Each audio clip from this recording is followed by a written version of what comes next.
요한계시록 7교회에 자기 자신을 나타내 보이신 예수님에 대해서 우리 계시록 22장 16절 한 절만 같이 읽어보도록 하겠습니다. 시작. 나 예수는 교회들을 위하여 내 사자를 보내어 이것들을 너희에게 증언하게 하였노라.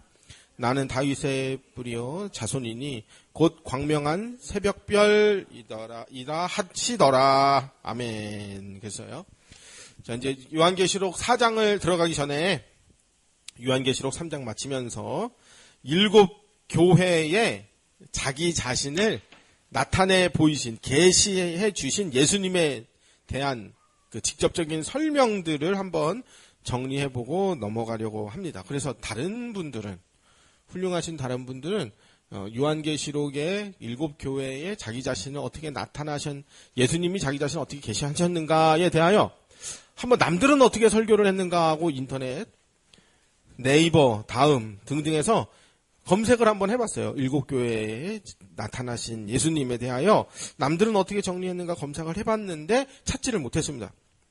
그러니까 이제 이런 부분들은 많아요. 칭찬과 책망에 대한, 그러니까 에서버두 사빌라가 뭘 잘했고 뭘 잘못했고 뭘 잘했고 뭘 잘못했다. 그러니까 이제 어떻게 해야 된다. 이런 내용들은 많이 나옵니다. 근데 예수님에 대한 설명들을 모아놓은 도표나 이런 거는 제가 이제 검색 실력이 딸려서 그런지 몰라도 저는 못 찾았습니다.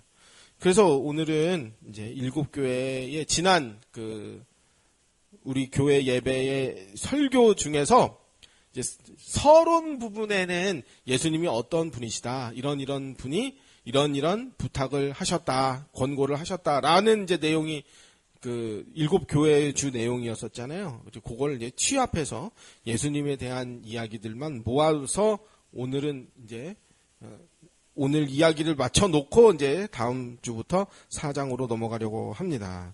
이제 첫 번째, 이제 교회는 에서버두 사빌라, 앞머리만 따가지고 그게 시험 문제로 나오거든요. 그래서 앞머리만 외운 거예요. 자, 에베소 교회 사자에게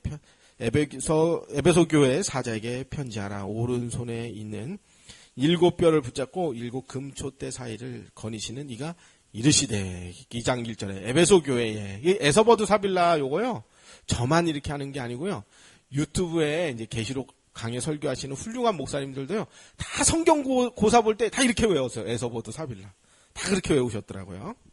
자, 예수님은 오른손에 7벼를 붙잡고 7 금 촛대 사이를 거니시는 이십니다. 그런데 이게 1장 20절에 내가 본 것은 내 오른손의 7별의 비밀과, 비밀은 이제 교회를 말하는 거예요. 7 금 촛대라. 7별은 7교회요.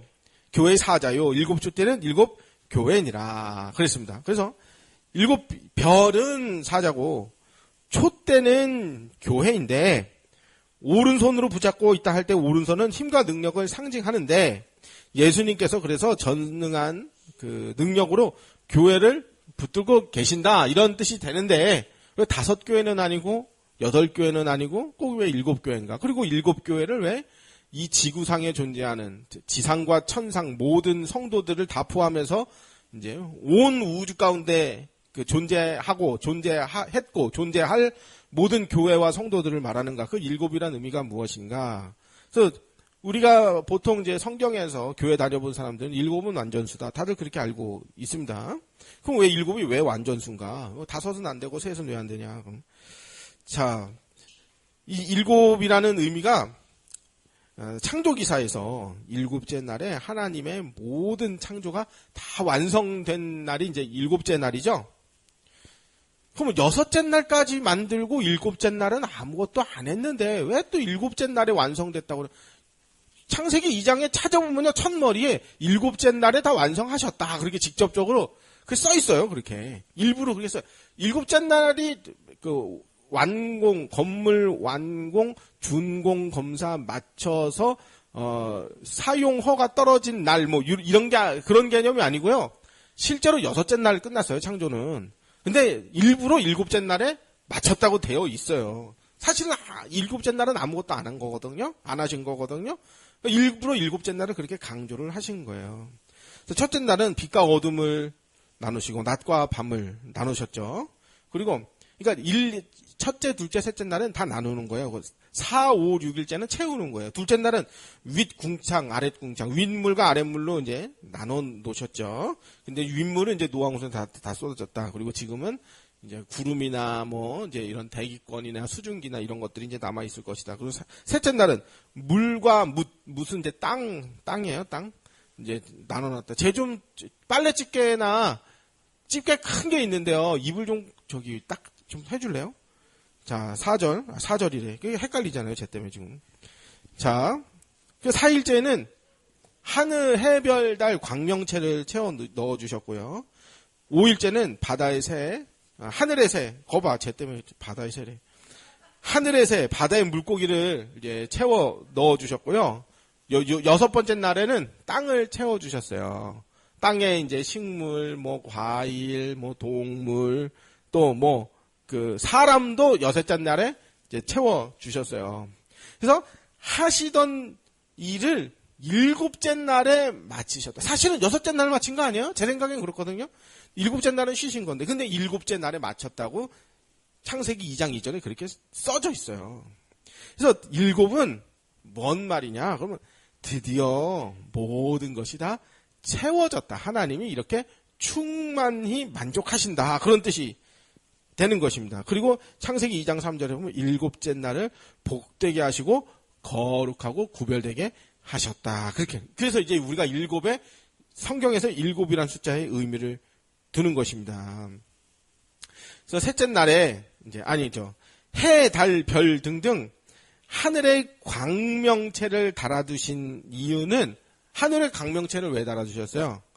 시간을 알게 하시려고 그러는 거야. 날을 계수할 수 있도록. 그래서 일곱째 날 안식, 일곱째 날이 안식일이잖아요. 안식하는 절기를 셀 수 있도록 해, 달, 별이 하나님이 그 목적이 그거예요. 해, 달, 별.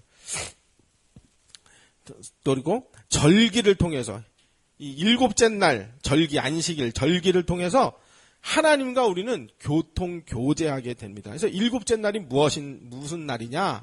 하나님과 교통교제하는 날. 하나님은 일곱째 안식일 날을 거룩하게 하셨습니다. 안식일에 인간이 하나님과 만나야 하기 때문에 우리는 오늘 일 안 하잖아요. 그죠? 저 충일약국 장날 걸리면 일요일에도 열어요. 그죠? 그거 안 열었다간 또 손해가 너무 크잖아요. 그래도 장날 안 걸리면은 문 안 열어요. 그냥 기독교인 사업장이구나. 그래. 장로님, 충일교회 장로님들 담배 피셔. 그래, 길에서. 자, 참 담배 피시면 안 돼. 그 덕이 안 돼요, 그러면은. 목사가 담배 핀다? 그건 때려 죽여야 되는데 장로님이 담배 핀다? 그럼 어떻게 되나요? 좀 욕 먹어야 되나요? 자, 전 담배 안 피워요. 술, 담배 안 해요. 자, 그래서 일곱째 날은 그래서 성회로 모이는 거룩하고 구별된 날이 일곱째 날입니다. 레위기 23장 3절 여태 동안은 일할 것이요 일곱째 날은 쉴 안식일이니 성회의 날이라. 너희는 아무 일도 하지 말라. 이는 너희가 거주하는 각처에서 지킬 여호와의 안식일이라. 그래서 안식일은 전부 다 이 안식일 날, 절기들은 다 안식일에 맞춰가지고 날짜가 나옵니다. 그래서 안식일이 또 일곱이면은 또 7.7절, 그죠?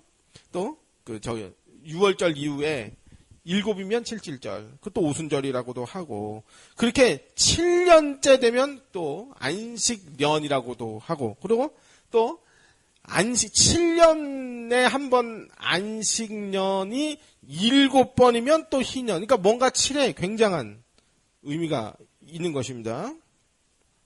이런 내용들을 레위기 때 우리가 작년에 이제 레위기 1장 1절부터 한 절 한 절 다 이제 훑어봤잖아요. 그때 다 나왔던 이야기들이에요. 근데 기억이 이제 가물가물하죠. 네, 그래야 돼요. 그래야 이제 또 재탕하고 또 써먹고 또 하거든요. 그래서 제가 봄에 강도사 고시 봤잖아요. 제가 차마 떨어지면 안 되니까 말은 못했는데 제 인생에 공부를 그렇게 열심히 해본 건 처음이에요. 좀 다 까먹었어요 지금. 벼락치기로 그 책 두꺼운 거 2권을 다 외웠잖아요. 저는 한 3-4번 본 것 같거든요. 그 두꺼운 책을. 근데 남들은요 7번도 보고 왔대요. 왜 떨어지면 안 되니까. 그러니까 어쨌든 다 많이들 붙었어요. 그러니까 레위기 강해도 작년에 다 한 절 한 절 다 봤는데 좀 까먹어야 돼요. 그래 이제 또 써먹고 또 써먹고 하죠.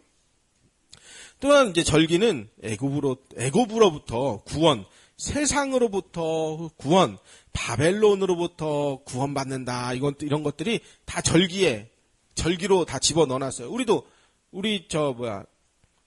일본에서 구원받은 날이 언제예요? 8월 15일, 그죠? 이렇게 이제 기념을 하잖아요. 8월 15일 되면은 또 3월 1일 되면 그날이 뭔 날이에요? 그죠? 3.1절 만세운동 한 날이잖아요. 8월 15일 되면 해방받은 날이잖아요. 그러니까 이스라엘 절기도 다 그런 식으로 되어 있습니다. 또 농사절기가 있고 그런 이제 기념일이 있고 그렇게 절기들이 이렇게 나눠져 있죠. 즉, 7은 성경에서 아주 의미가 있는 숫자이며 하나님의 완전한 복내리심, 인간과 하나님이 교제하심 이런 의미가 들어 있습니다. 그러나 그래서 이제 이거는 완전한 숫자다, 완전한 날이다 이렇게 본다는 거예요.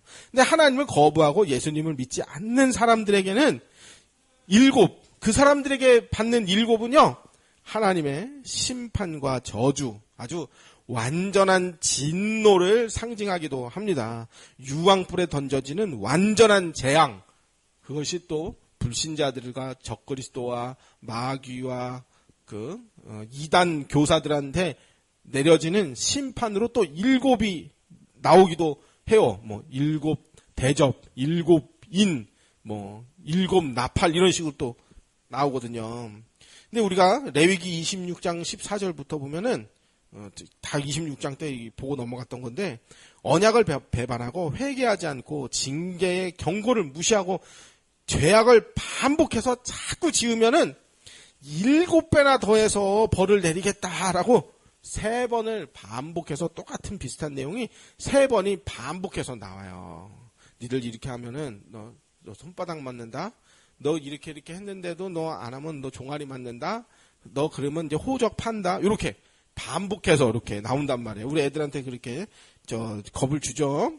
근데 그런데 만약에가 아니고 나중에 이 백성들이요 그렇게 저주 받을 거다라고 명령을 하고 엄포를 놓고 언약을 서로 간에 체결해 놓고서는 이제 언약을 다 배반해 버리잖아요. 우상 숭배하고 하나님을 배신하고 떠나버리잖아요. 그러니까 나중에는 이제 가나안 땅에서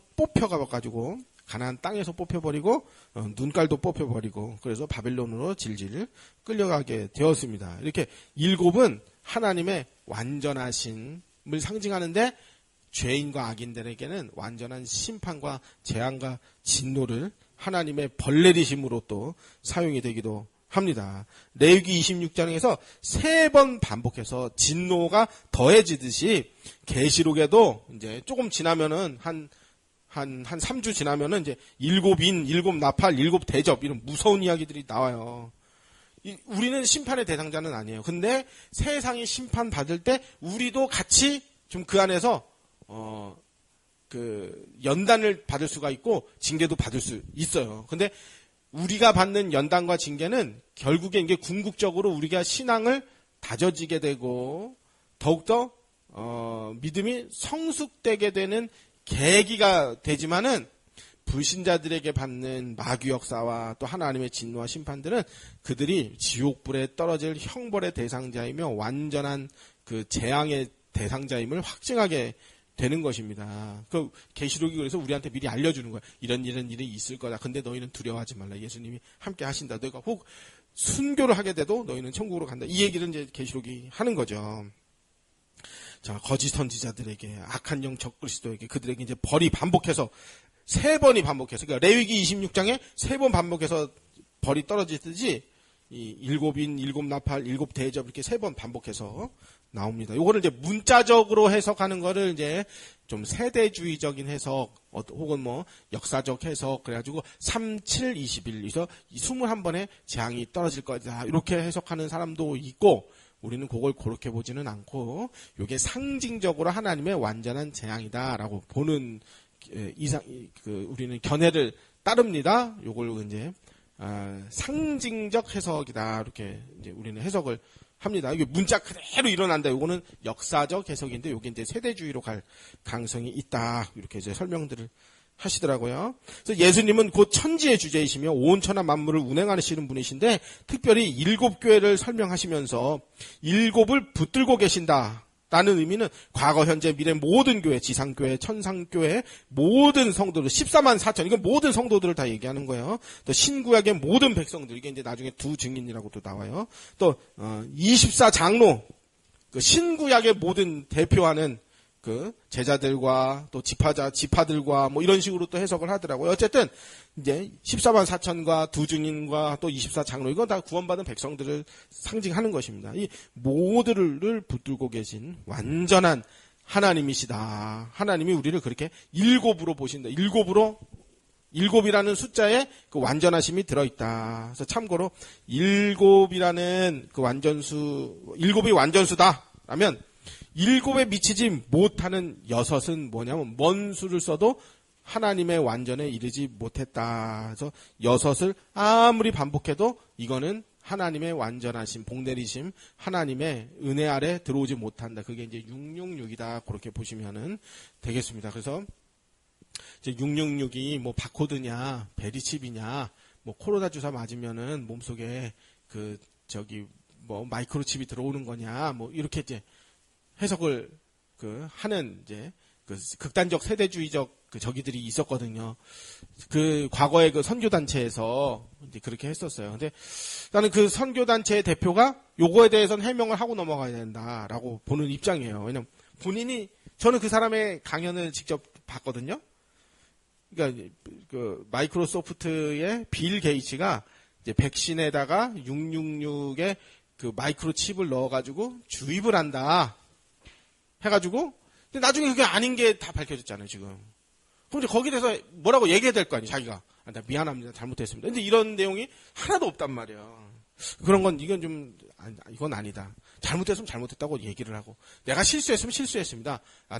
내가 잘 몰랐습니다. 이렇게 하고 넘어가야 되는데, 거기에 대한 해명이 아무것도 없어요. 그러면 영원히 이제 지적을 받게 되는 거죠.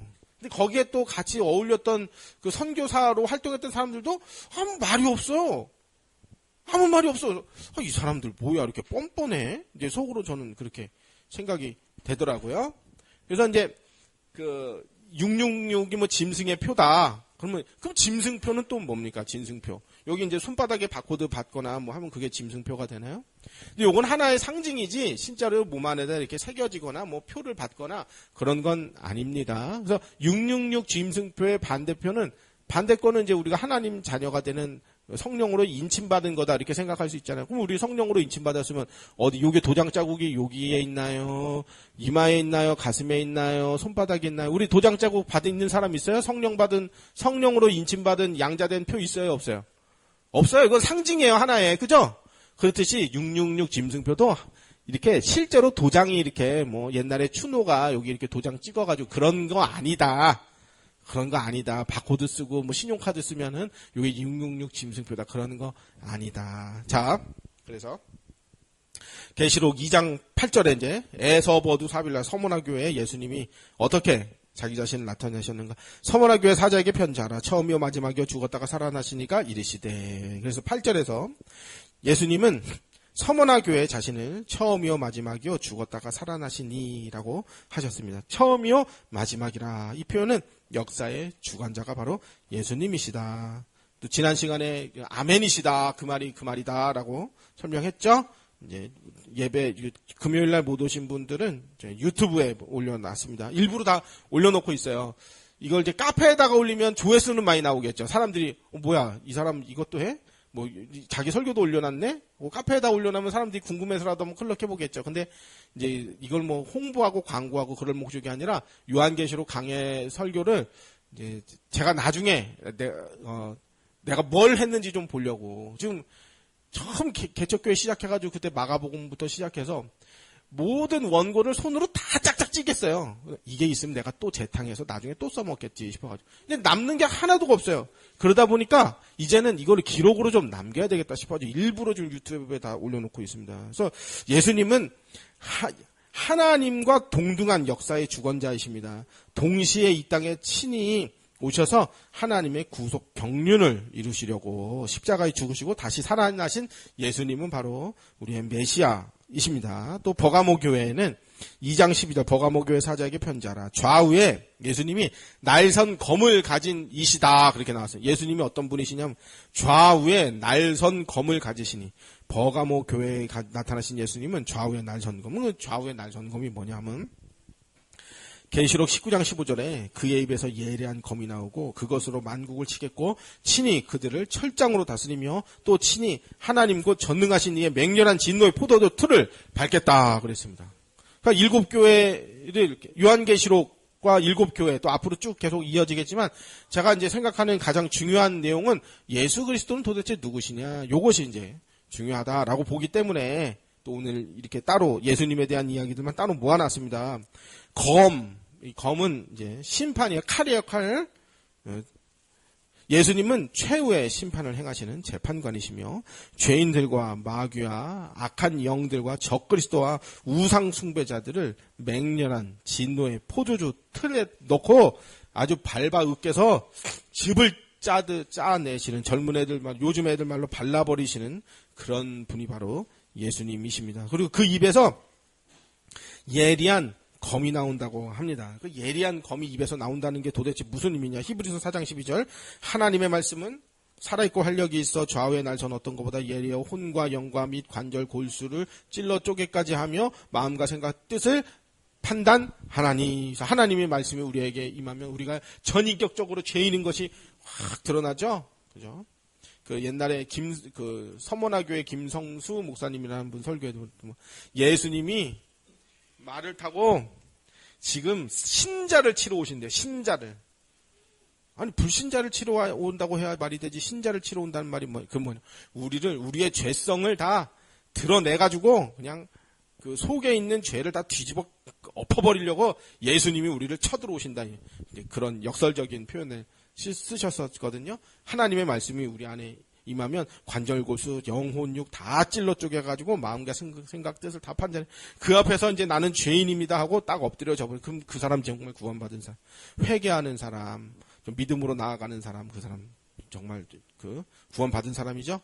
죄를 지적하고 이거 이렇게 하면 안 됩니다. 그랬더니 내가 뭘 잘못했냐며 온갖 생떼를 쓰고 그러면 그건 이제 거짓 선지자죠.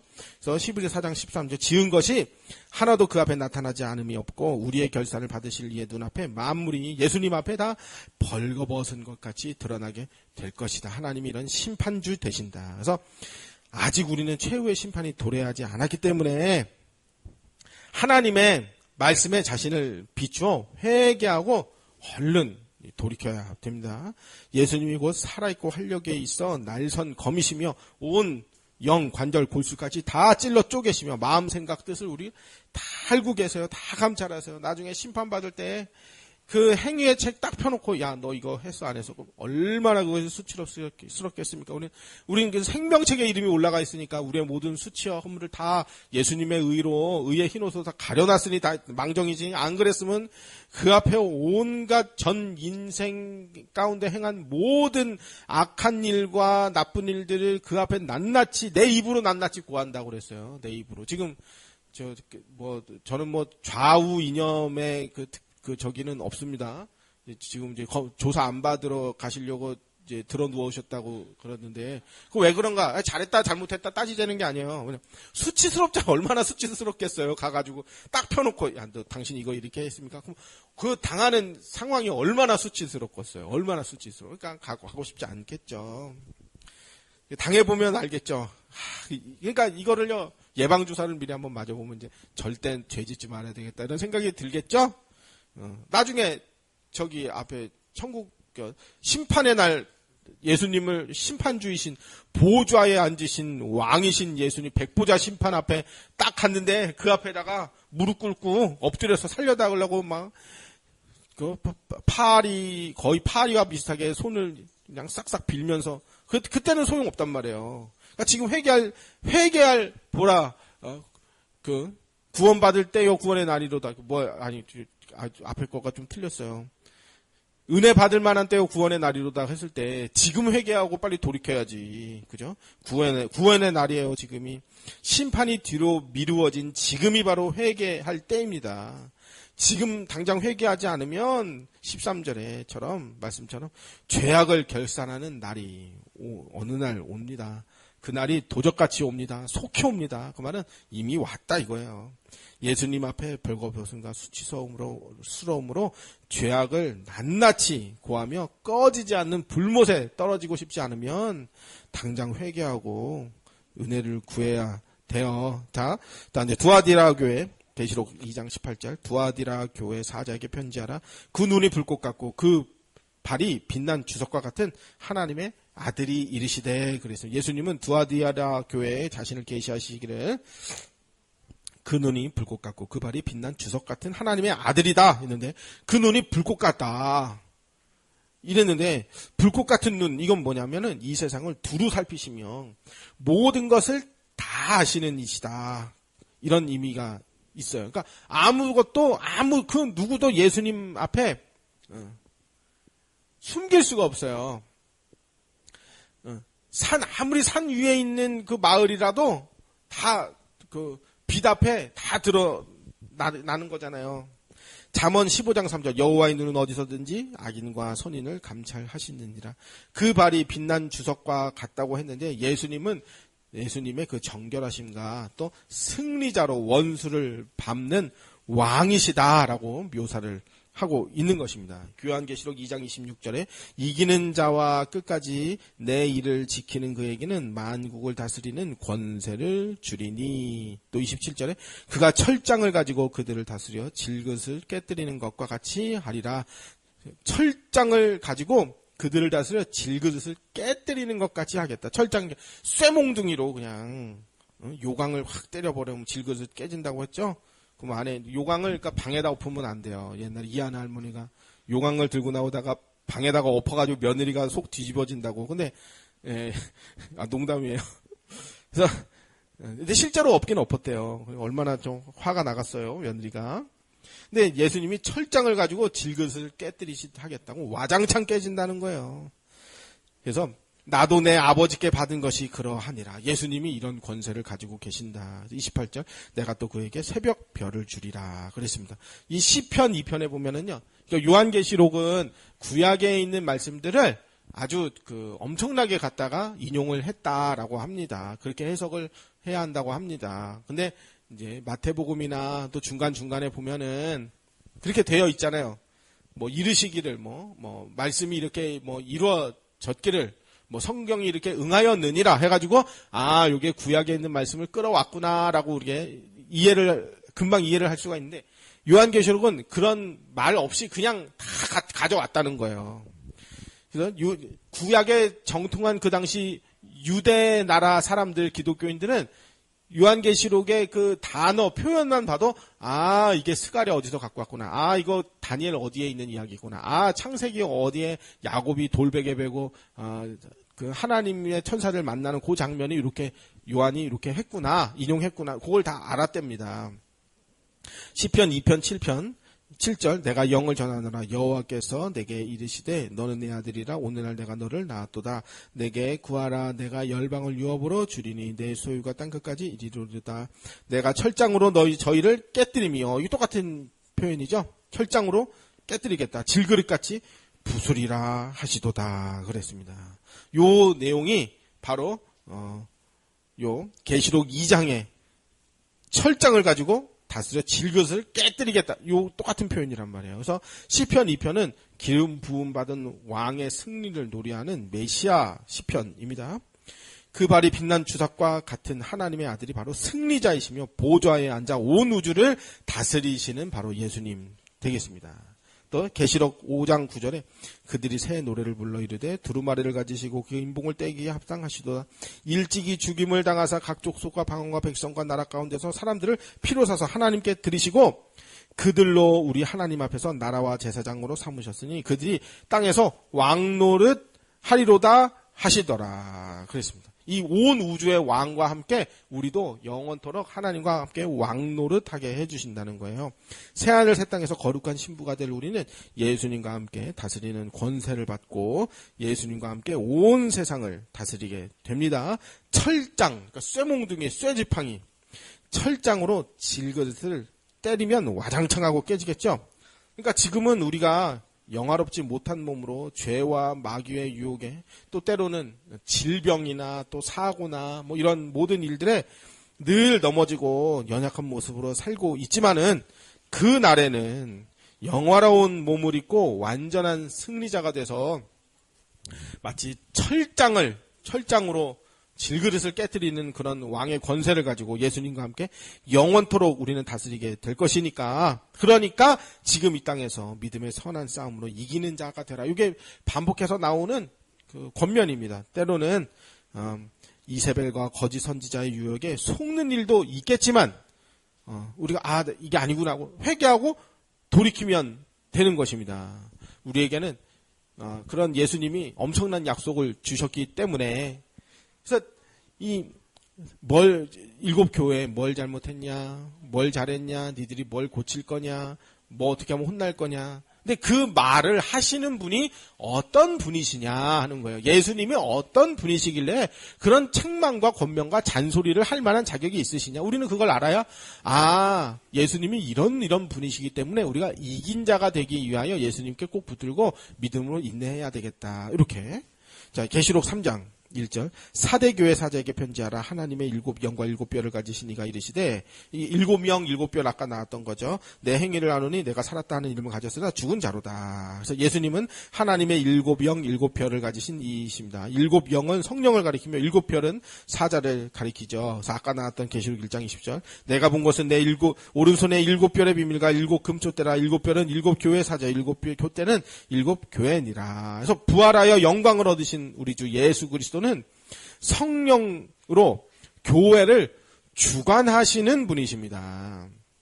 일곱 영은 그리스도의 영으로. 그러니까 구약에는 여호와의 영 그랬으면 신약에는 이제 그리스도의 영, 부활하신 이후에는 성령님을 그리스도의 영, 예수의 영 그렇게 또 많이 표현이 나오거든요.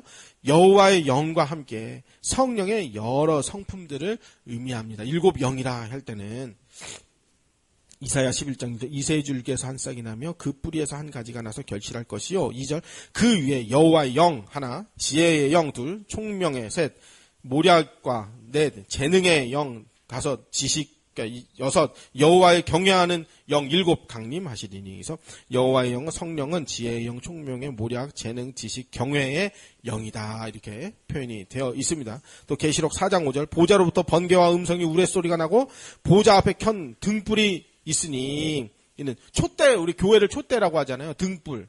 그러니까 밝히는 역할이라는 거예요. 이는 하나님의 일곱 영이라. 그래서 보좌는 온 우주를 다스리는 왕권을 의미하고 예수님이 온 우주를 다스리는 왕권을 쥐고 있어요.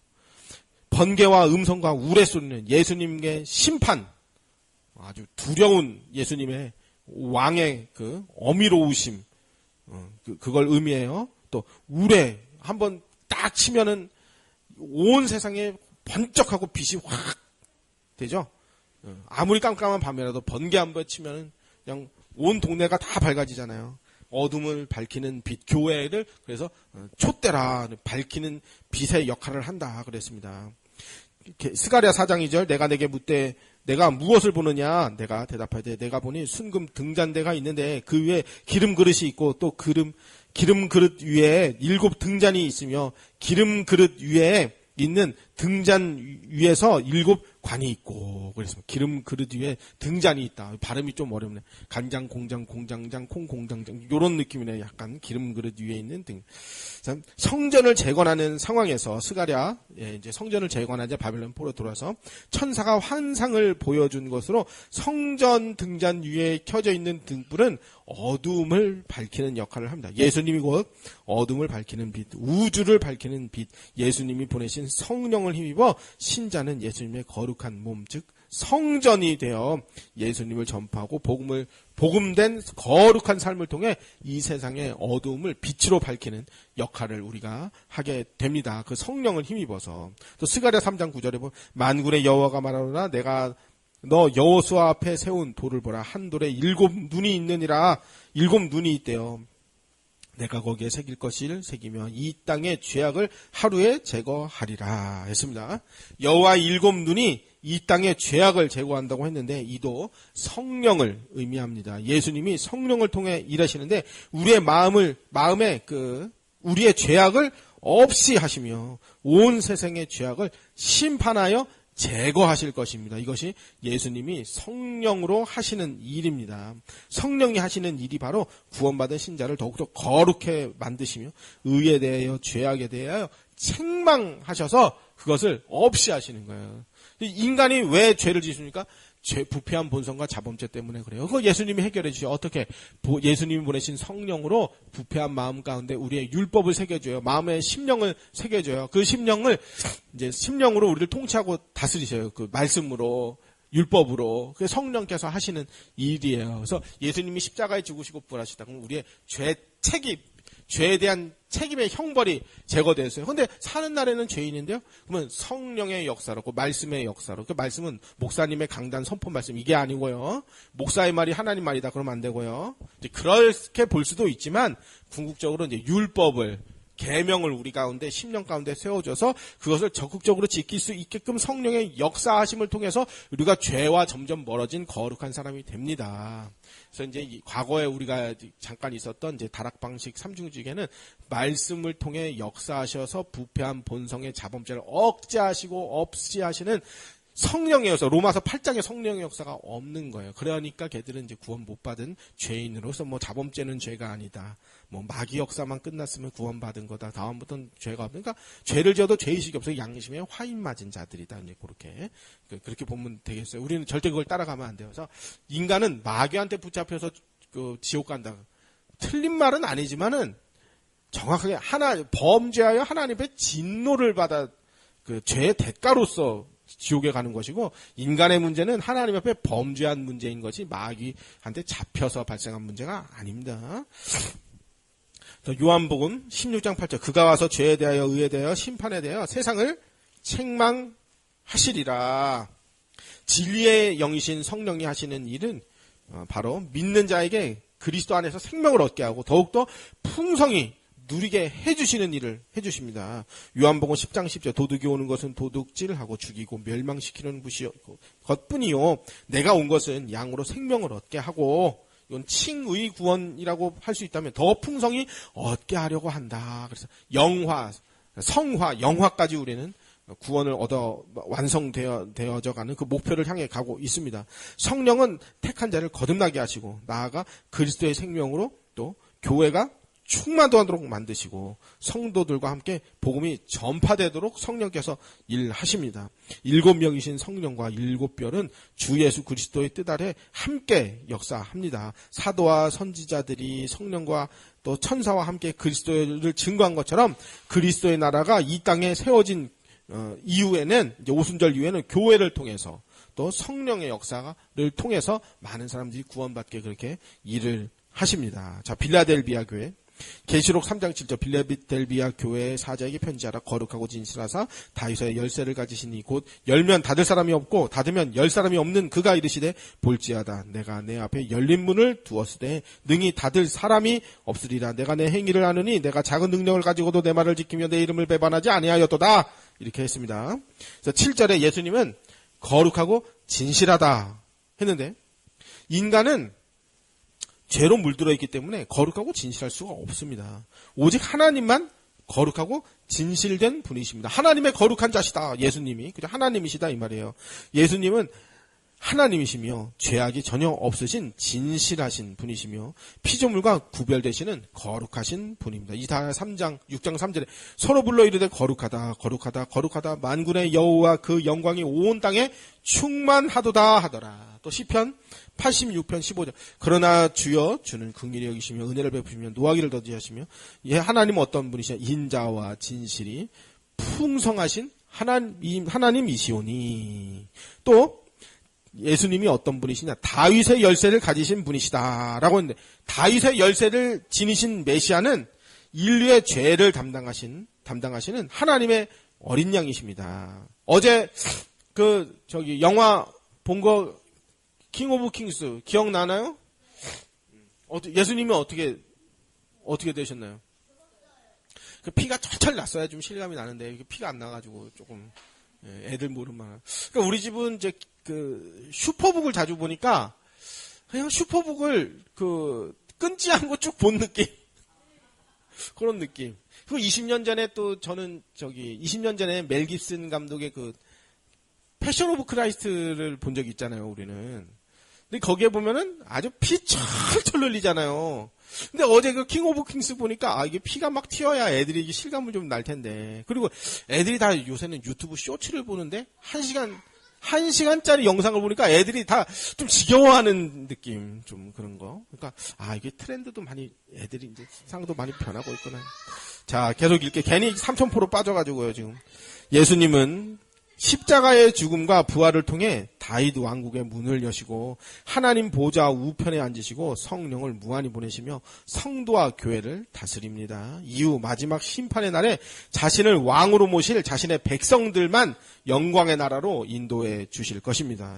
이사야 22장 22절 또 내가 다윗의 집의 열쇠를 그 어깨에 두리니 그가 열면 닫을 자가 없겠고 닫으면 열 자가 없으리라. 다윗의 열쇠는 왕권을 가진 자의 절대적인 통치권을 의미하며 이는 예수 그리스도의 메시아적 권위를 상징하는 표현으로 다윗 언약을 이루신 예수님은 다윗의 자손으로 오신 참된 메시아시며 영원한 왕권을 가지는 온 세상 온 우주의 주인이 되십니다. 이런 예수님이 이제 우리한테 자 정신 차리고 회개하고 잘 좀 하자. 그럼 우리가 이제 잘 들어야 되겠죠?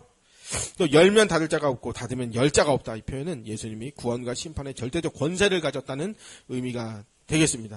그러니까 일곱 교회마다 예수님이 야 내가 이런 예수님이거든. 내가 이런 저기야. 그러니까 니들 좀 내 말 좀 잘 들어줄래? 이런 이제 표현이란 말이에요. 마태복음 16장 18절. 내가 내게 이르니 너는 베드로라. 내가 이 반석 위에 내 교회를 세우리니 음부의 권세가 이기지 못하리라. 내가 천국 열쇠를 내게 주리니 내가 땅에서 무엇이든지 매면 하늘에서 매일 것이요 내가 땅에서 무엇이든지 풀면 하늘에서 풀리리라 하시고 그랬어요. 근데 마태복음 16장 19절에 보면은 음부의 권세를 이제 가피풀 원어 앱으로 아주 좋아요. 필레. 이게 필레라고 나와요. 근데 마태복음 이 필레가 뭐냐고 마태복음 7장 13절에 좁은 문 할 때 문이 필레예요. 그러니까 음부의 권세를 음부의 대문, 문이라고도 똑같이 번역이 가능해요. 그러니까 즉 열쇠 하늘 문을 열렸다. 이 하늘에 이거 열고 닫는 권세를 하나님이 가지셨다. 열쇠는 하늘 문과 하나님 나라의 출입을 결정하는 권세를 말하는 것입니다. 이렇게 거기에 보면 이제 마태복음 17장의 그 좁은 문만 필레로 나온 게 아니라 성경의 곳곳에 문, 대문이라고 표현된 곳이 다 필레, 권세하고 똑같은 그 뜻을 가진 그 원어를 썼다 이렇게 이제 나오더라고요. 예수님은 십자가와 부활을 통해 천국문의 권세를 가지셨고 믿는 자에게 하나님 나라의 길을 여시는 분이 바로 예수님이 되시겠습니다. 나는 길이요 진리요 생명이니 나로 말미암지 않고는 아버지께로 갈 자가 없다. 그 권세를 예수님이 가지고 있다 하는 것입니다. 다윗의 열쇠를 가진 예수님은 메시아적 왕권을 가지시고 구원과 심판을 결정하시며 하나님 나라의 문을 여십니다. 그래서 성도는 열린 문이자 양의 문이신 예수님을 통해 천국으로 들어갑니다. 또한 반대로 불순종하는 자들에게는 천국에 들어가지 못하도록 그 인봉을 닫아버리고 딱 잠궈 무적행의 뚜껑을 꽉 닫아버리는 그런 영원한 지옥 불못 무적행에 가두시고 잠궈버리시는 그 권세를 가지신 분이 바로 예수님이 이십니다. 이제 마지막 라우디게아 교회 3장 14절 라우디게아 교회의 사자에게 편지하라. 아멘이시여 충성되고 참된 증인이시여 하나님의 창조의 근본이시니가 이르시되. 그래서 예수님은 자기 자신을 뭐라고 설명했냐면 아멘이시여 했습니다. 아멘이시여. 특히 흔히 우리가 설교 중에 또 찬양이 끝날 때 신앙과 관련된 대화 중에 감동이 있을 때 아멘으로 화답을 합니다. 유행가 끝날 때도 아멘 하면 안 돼요. 이제 그 권사님들이 그런 경우가 있어요. 아멘이란 진실로 그렇습니다. 옳습니다. 동의합니다. 이런 뉘앙스의 의미로서 하나님의 말씀에 전적으로 동의하고 순복하는 자세가 바로 이제 아멘 하면서 화답을 하는 거죠. 또 기도할 때 하나님의 나의 기도를 들어주신다. 나의 기도는 예수님과 함께 드려진 하나님의 뜻입니다. 이것이 하나님 뜻입니다. 그게 이제 아멘 하는 거예요. 하나님의 언약을 선포하실 때에 또 백성들이 아멘 하고 화답을 하죠. 예수님은 하나님의 뜻을 이루시는 아멘입니다. 예수님이 말씀하시면 하나님의 뜻이 이 땅에서 이루어지는 것입니다. 예수님은 하나님의 모든 뜻을 완성하시어 맞춰내시는, 마침표를 찍으시는 아멘이시면서 알파와 오메가, 처음과 나중이십니다. 예수님이 바로 그런 아멘이십니다. 예수님은 하나님의 충성되고 진실하고 참된 증인이십니다. 성부 하나님의 뜻에 따라 삼위 하나님의 구속 언약을 이루시는 순종과 아멘으로 예수님이 성육신하시어 십자가를 이제 지시는 순종을 하셨습니다. 하나님의 창조의 근본이신 이 되시는 예수님은 요한복음 1장의 증언대로 천지를 지으신 말씀 하나님이 바로 예수님입니다. 그러면 이제 우리가 요한계시록 지금 3장까지 마쳤는데 왜 예수님에 대해서 얘기하냐고. 아니 요한계시록에 그 얘기 많잖아요. 뭘 잘했다, 뭘 잘못했다, 옳으니 그르니, 네가 이걸 잘했니 저걸 잘했니, 온갖 잔소리를, 그것도 도표로도 인터넷 보면 참 여러 사람들이 만들어놨어요. 얘는 얘 이걸 잘했다, 쟤는 저걸 잘했다. 근데 저는 그거보다, 그러니까 그렇게 잔소리도 할 만한 사람이 해야지 그게 말이 먹혀 들어가잖아요. 그러니까 예수님이 도대체 어떤 분이시길래, 하나님이 도대체 어떤 분이시길래 우리에게 잔소리를 하시면서 이기는 자라가 되게라고 하느냐, 그게 이제 중요하지 않냐라고 저는 봤기 때문에, 그래서 예수님이 어떤 분이시다라고 정리를 하고 7교회를 마치려고 이제 오늘 이런 이야기들을 모아봤습니다. 그래서 계시록을 읽으면 어떤 게 좋으냐면 우리가 거룩하게 되는 데에 아주 유익합니다. 또 예수님에 대하여 풍성하게 알게 되기 때문에 유익합니다. 또 장차 닥쳐올 질병이나 기근이나 환난이 있다는 것을 미리 알려주니까 믿음으로 굳게 설 수 있게 되니까 유익합니다. 그런데 이런 일이 있겠지만 나는 예수님이 함께 하시니까 여기에 휩쓸려 갈 필요가 없구나. 두려워할 필요가 없구나. 이걸 알게 되잖아요. 또 죄와 마귀와 거짓 선지자와 바벨론의 음료의 유혹에 대한 예방주사를 계시록을 통해서 미리 맞아 놓음으로써 더 이상 헛된 영광을 구하지 않게 되니까 천국을 바라보게 되고 우리의 결국이, 우리의 운명이, 우리의 최종 목표와 우리가 도달할 꼴인 지점이 영원한 천국 새하늘 새 땅이라는 것이 분명해지니까 이제 세상의 눈을 팔지 않게 되니까 이렇게 유익합니다. 또 이단과 마귀 역사를 분별할 수 있는 눈이 열려지니까 이 계시록이 아주 유익합니다. 거룩을 강조하면서 의의 흰옷과 어린 양의 혼인잔치에 들어갈 예복을 미리 준비한 자가 되도록 인도해 주니까 계시록이 아주 유익합니다. 그리고 계시록은 우리가 신약성경 시작하면 복음서가 나오잖아요. 마태복음부터 요한복음까지. 그러면 거긴 예수님에 대한 직접적인 설명들이 모아놨잖아요. 근데 요한계시록도 마찬가지예요. 이건 직접적인 예수님에 대한 설명들이 계속 나오잖아요. 그러니까 이거는 예수님에 대한 이야기다. 이제 저는 그렇게 봤다는 것입니다. 영원한 천국 새하늘 새 땅에서 주와 함께 영원토록 다스릴 승리자라는 신분과 정체성에 대한 확신을 갖게 되니까 요한계시록을 읽으면 하늘 소망을 우리가 품게 되니까 아주 유익합니다. 내가 병들어 혹시 일찍 죽게 됐어요. 그래도 나는 감사해. 난 영원한 천국 가는, 나는 확실한 하나님의 성령 받은 자야. 이게 확실해지니까 이제 두려움이 없고 괴로움이 덜하겠죠. 그죠? 웃는 얼굴로 나는 하나님의 품으로 갑니다. 이렇게 할 수 있잖아요.